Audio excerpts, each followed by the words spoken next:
E aí, galera, hoje eu gostaria de falar aqui, revisar um pouco da dinâmica climática do planeta, né? Como o nosso planeta se comporta em termos climáticos.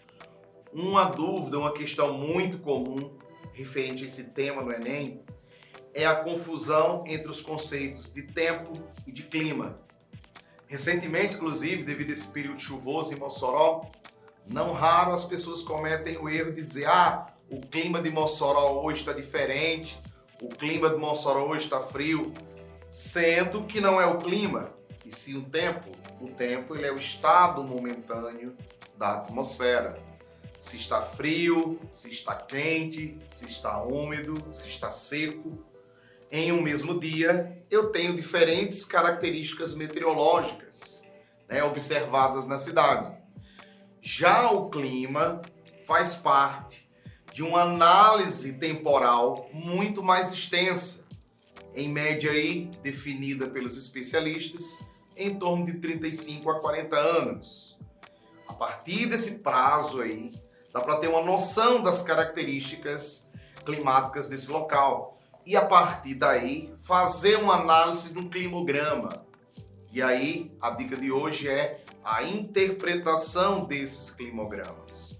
O climograma ele é um gráfico representativo das condições térmicas e pluviométricas no decorrer do ano. Professor, como identificar esses climogramas? Como entender o funcionamento desses climogramas? Bom, lembrar que quando é uma estação do ano em um hemisfério, é a estação do ano oposta no outro hemisfério. Essa alternância das estações se deve à inclinação do eixo terrestre. Então, quando é verão no hemisfério sul, é inverno no hemisfério norte e vice-versa. Quando é outono no hemisfério sul, é primavera no hemisfério norte. Então, os climogramas eles registram essas características térmicas e pluviométricas a partir desse gráfico anual. Então, qual é a dica? Se o climograma tem a linha ondulada para cima, esse país, essa cidade, pertence ao hemisfério norte.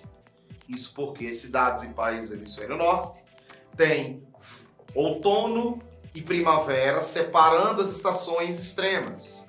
O inverno acontece no início e no final do ano e o verão no meio do ano. Então você vai ter temperaturas mais altas no meio do ano.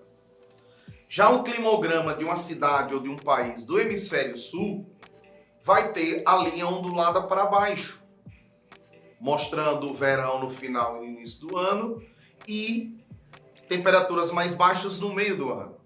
Essa é a dica. Para cima, hemisfério norte. Para baixo, hemisfério sul. Professor, em uma cidade ou um país localizado próximo à linha do Equador, como funciona? Como eu posso identificar? Bom, isso se deve à pequena amplitude térmica dessas regiões equatoriais. O clima é quente e úmido, equatorial. Então essas regiões não observam uma variação térmica tão grande. Portanto, a linha ela vai estar quase que na horizontal, nem oscilando nem muito para cima, nem muito para o norte. Vale salientar também que essa região equatorial ela é uma região de convergência dos alísios. E aí, outra dica importante de revisão, é a dinâmica e o funcionamento desses ventos alísios, que sopram das áreas de alta pressão, dos trópicos, em ambos hemisférios, para as áreas de baixa pressão, próximo à linha do Equador. No local em que esses ventos alísios se encontram, formam o que nós chamamos de zecite, ou zona de convergência intertropical. É nesse local aí que os ventos alísios se encontram, provocando aí chuvas bem excessivas. Por falar nisso, inclusive, semana passada, acho que todos acompanharam, sexta-feira da semana passada, 30 de abril, nós tivemos uma das maiores chuvas na região de Mossoró nos últimos anos, 90 milímetros em apenas algumas horas, ou seja, um quarto do esperado para o mês de abril. Aí você diz assim, mas por que choveu tanto em Mossoró naquele dia? Você teve uma zona de convergência que se deslocou para o hemisfério sul, trazendo uma quantidade absurda de umidade para a região Nordeste e, em particular, para a cidade.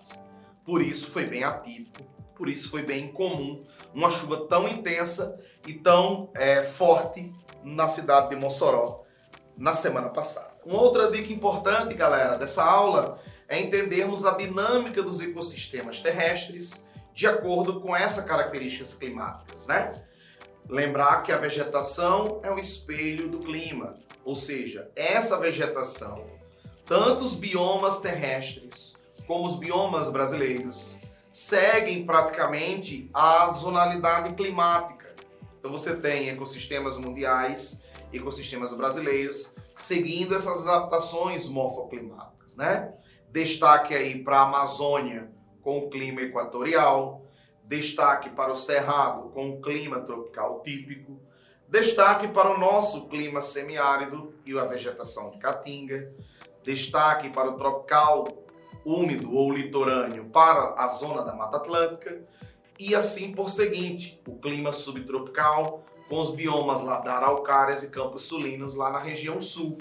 Observem que para cada bioma brasileiro existe uma correspondência climática e, consequentemente, usos específicos Brasil afora, né? Você tem aí a agropecuária, o extrativismo, a própria mineração, a urbanização, atividades que vão moldando e desgastando esses ecossistemas. Outro conceito muito importante para ser revisado é o conceito de hotspot, que é um ecossistema em risco. Esse conceito de hotspot surgiu com um biólogo chamado Norman Myers, que mapeou 34 ecossistemas em riscos no mundo. Desses 34 hotspots, 2 são brasileiros, o Cerrado e a Mata Atlântica. Professor, qual o conceito, qual o critério para que um bioma seja considerado um hotspot? Ele tem que ter mais de 50% de sua área original degradada e possuir, no mínimo, 1.500 espécies endêmicas. Para quem não lembra, espécies endêmicas são espécies de animais e de plantas que só sobrevivem em determinadas regiões climáticas. Consequentemente, essas espécies endêmicas são mais suscetíveis à erosão e, são mais suscetíveis à extinção, já que quando elas são caçadas de forma predatória ou desmatadas, no caso de espécies vegetais, desmatadas de forma intensa, elas tendem a serem extintas. Essas são as dicas, né, de clima e de biomas estudadas nesse mês aqui com a gente. Fica a dica.